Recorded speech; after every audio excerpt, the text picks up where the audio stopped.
অত্র এলাকার নয়নের মণি, যার উদ্দীপনায় আজকে আমরা আমাদের এই সংগঠনকে অনেক দূর এগিয়ে নিয়ে আসতে পেরেছি। জনাব মোহাম্মদ আলহাজ শেখ সেলিম, কাউন্সিলর 38 নম্বর ওয়ার্ড। আসসালামু আলাইকুম। আজকের এই ধূমপান মুক্ত সোসাইটি কর্তৃক আয়োজিত আজকের সভার সম্মানিত সভাপতি, এই সংগঠনের সম্মানিত প্রতিষ্ঠাতা চেয়ারম্যান জনাব শফিকুল ইসলাম শফিক ভাই, উপস্থিত আছেন প্রধান অতিথি হিসেবে জনাব মোহাম্মদ শামসুল আলম সুমন ভাই, চেয়ারম্যান এনসিও Sharina Alam construction, chairman SK social foundation, এবং প্রধান আলোচক হিসেবে উপস্থিত আছেন নুরুল ইসলাম ভাই, চেয়ারম্যান গ্রিন অ্যান্ড ডেভেলপমেন্ট। এখানে বিশেষ অতিথি হিসেবে উপস্থিত আছেন অধ্যাপক ডক্টর অধীর চন্দ্র সরকার। বিশেষ অতিথি হিসেবে উপস্থিত হয়েছেন আপনারা যার কথা শুনেছেন এই 3 ওয়ার্ডের সংরক্ষিত কাউন্সিলর নীলুফে আসমিনীতি আপা সহ এই সংগঠনের যারা আছেন, বিশেষ করে হাজী শেখ মঞ্জুর, মোহাম্মদ জাহিদুল ইসলাম লিটন, ফরমজুল হক স্বপন ভাই, নজরুল ইসলাম ভাই, এবং তাদের চেষ্টায় আজকের এই সংগঠন দিনের দিন এগিয়ে যাচ্ছে। আমরাও প্রথম থেকে এই সংগঠনের সাথে যুক্ত। শফিক ভাই আমাদের এখানে যখন ছিলেন তখন উনি আমাদের এলাকায় অনেক কাজ করেছেন, তার সাথে আমরাও ছিলাম। লিটন ভাই তাদের অনেক চেষ্টায় আজকে এই সংগঠন একটা ভালো পর্যায়ে দাঁড়িয়েছে।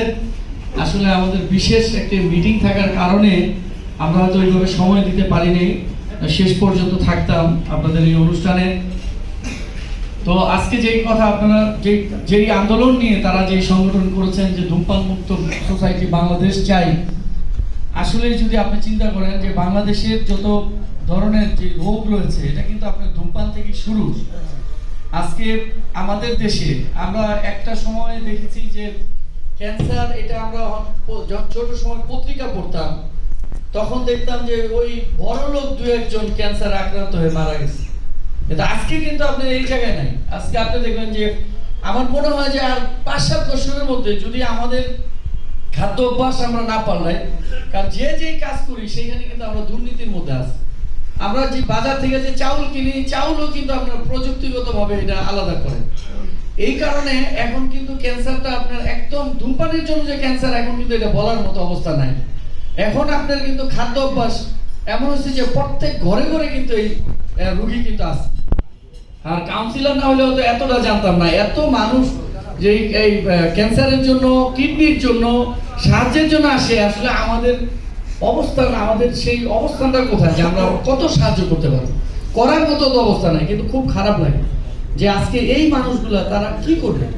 আমার মাঝে মধ্যে খুব কষ্ট হয় যে যদি আমরা প্রধানমন্ত্রীর সাথে একটু কাছাকাছি কথা বলার সুযোগ হইতো, তাইলে আমি ওনাকে বলতাম যে আপনি অনেক উন্নয়ন করেছেন।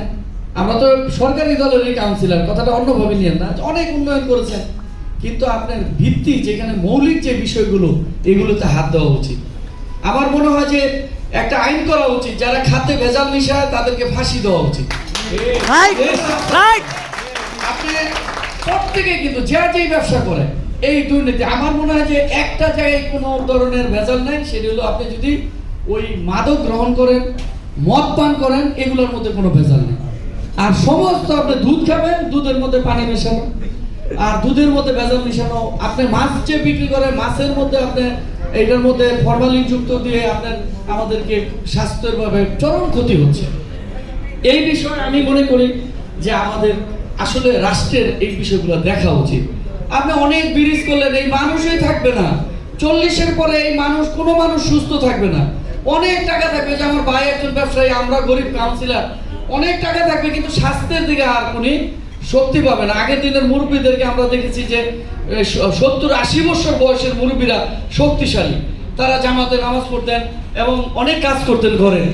এখন কিন্তু আপনি দেখবেন যে 40-এর পরেই কিন্তু আস্তে আস্তে কিন্তু দুর্বল হয়ে যাচ্ছে মানুষগুলো। এটা কেন? ধূমপান তো একটা আগে এক সময় আন্দোলন ছিল ধূমপানের, এখন কিন্তু এই আন্দোলন ধূমপানের যুক্ত, শুধু যে ধূমপানের যুক্ত বিষয়টা এরকম না। আজকে সারা জায়গায় যে আমার চিকিৎসা খাতে ভেজাল, ওষুধ ভেজাল, তা আমরা যাবো কোথায়? তো এই জায়গাগুলো আমার মনে হয় যে আসলে রাষ্ট্রের দেখা উচিত বলে আমি মনে করি।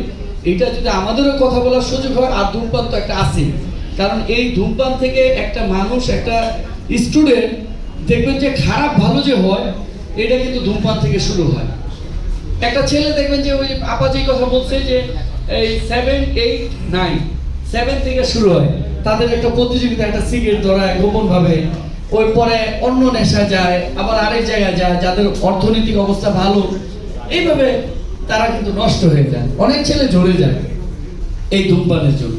তো এইটা আমি শফিক ভাইকে অনেক ধন্যবাদ যে তার যে আন্দোলন হয়তো আজকে ছোট্ট পরিসরে আছে, আমি দোয়া করি যে এটা অনেক বড় পরিসরে, এটা মাননীয় প্রধানমন্ত্রী কান পর্যন্ত যাবে, হয়তো উদ্যোগ নেবে। কারণ আজকে ধূমপান আমরা বন্ধ করার কথা বলছি, আবার ধূমপান থেকে কিন্তু আমাদের বিরাট রেভিনিউ আসে, এটা কিন্তু বন্ধ হচ্ছে না, কারণ সরকার তো বন্ধ করতেছে না।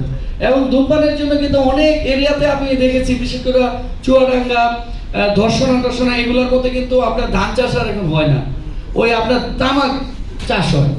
এই আন্দোলনগুলোর দরকার আছে আমি মনে করি। হয়তো আজকে আমরা সাকসেস হতে পারিনি, কোনো একদিন হবো, তবে এই আন্দোলনের সাথে আমরাও একত্রতা ঘোষণা করতেছি আপনাদের সামনে।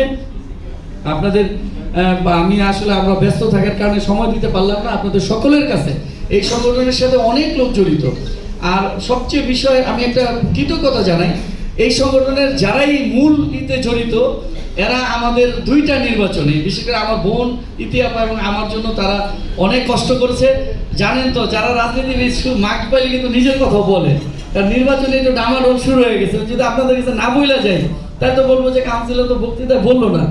এই জন্য একটা আমি 2টা কথা বললেই আমি বিদায় নিতে চাই। এই ভাইরা আমাদের জন্য অনেক কষ্ট করছে, কে কোন দল কি এগুলো তারা দেখে নেই। তারা তাদের সাথে আমাদের সম্পর্কটা এমন যে আমার ভাই, তারাও ফিল করে, হয়তো দেখা কম হয়, কিন্তু তাদের মধ্যে একটা আস্থা আছে যে কাউন্সিলর আমাদের ভাই, যখন যাই কাউন্সিলর আমার বোন। আসলে সম্পর্কটা এরকম হয়ে গেছে। তো 5 বছর কাটাইলাম। জানেন আপনারা যে এখনো পর্যন্ত আমরা কিন্তু নতুন ওয়ার্ড, আমার বোন কিন্তু বলে নাই, নতুন ওয়ার্ড এখনো পর্যন্ত একটা সচিব কিন্তু আমরা পাইনি। আপনাদের যে আমরা সার্ভিস দিই, অনেকে আমার এলাকার আছেন, এই জন্য বলছি, আবার অনেক দূর দূরান্ত থেকে আসছেন, হয়তো আপনারা এই ব্যাপারটা নাও বুঝতে পারেন। আমরা এখনো একটা সচিব পাই নাই। আমাদের ছেলেরা, আমরা ছেলেরা রিক্রুট করে তাদের মাধ্যমে আপনাদেরকে সেবা দিই, চেষ্টা করেছি। তারপরে আমাদের সরকার 4025 কোটি টাকা একটা বরাদ্দ দিয়েছিল এই নতুন 18টি ওয়ার্ডের জন্য। এইটা আমাদের করোনা আসলো হঠাৎ করে, তারপরে ইউক্রেন রাশিয়ার যুদ্ধ, অর্থনৈতিক অবস্থা খারাপ থাকার কারণে টাকাটা কিন্তু ছাড় দেয় নাই, আমরা অনেক কাজ করতে পারি নাই, আপনাদের সেবাটা যেরকম হওয়া দরকার ওইটা আমরা করতে পারি নাই। তবে এখন আবার শুরু হয়েছে ইনশাল্লাহ।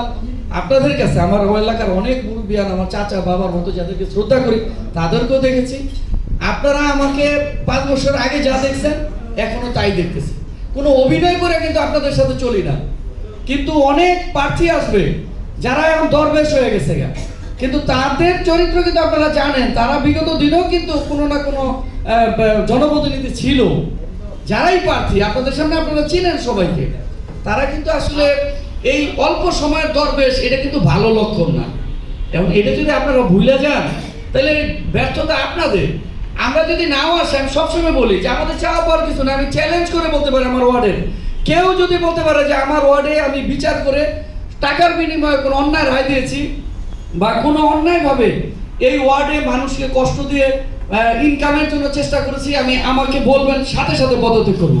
আমি সেটা করি না। এখন অনেক সেবার কাজ, অনেক ইয়ের কারণে আমরা করতে পারি নাই।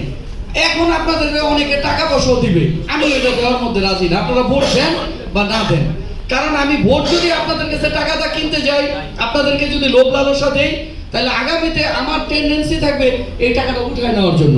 আমি কিন্তু সেটা করব না। এখন আপনাদের চিন্তা করতে হবে যে আপনারা কাকে চান। আমার কোনো সমস্যা নেই, আমি নির্বাচন করতে হবে, করবো ইনশাল্লাহ। আপনারা যদি পাশে থাকেন, সামনে আমাদের দিন, আমার বোন সব জানে। এই আপনারা যদি আমার সাথে কথা না বলেন, ইতিহাস বুঝতে পারবো যে আমরা কত ফাইট করি মেয়রের সাথে ও সব বিষয় চেষ্টা করি, কিন্তু আসলে সরকারি নিয়ম কানুন অনেক কষ্ট। আমাদের চিফ ইঞ্জিনিয়ার সাহেব একদিন আমাদের সবাইকে নিয়ে মিটিংয়ে বসে একটা কথা বলছিল যে দেখেন, আপনারা আমাদের সাথে অনেক চিলাফেলা করেন, অনেক কিছু বলেন, সরকারে কিন্তু কিছু রুলস আছে।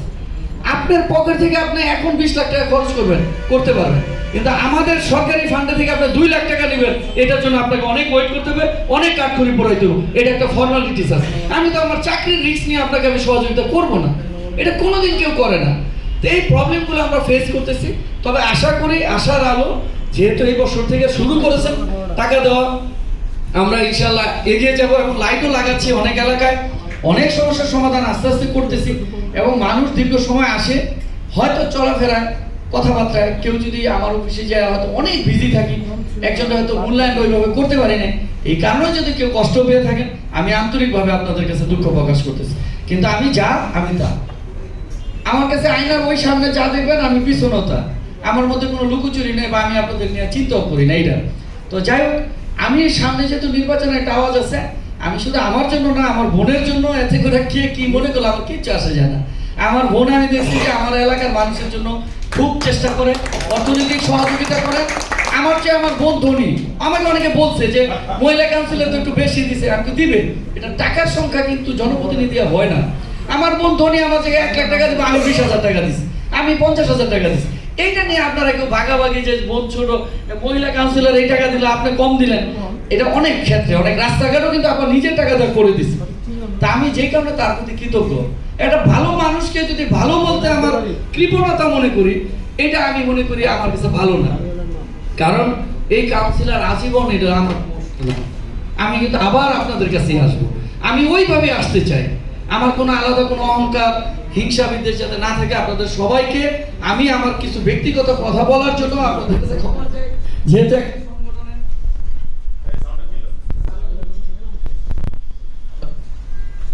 সাউন্ড সিস্টেম কি?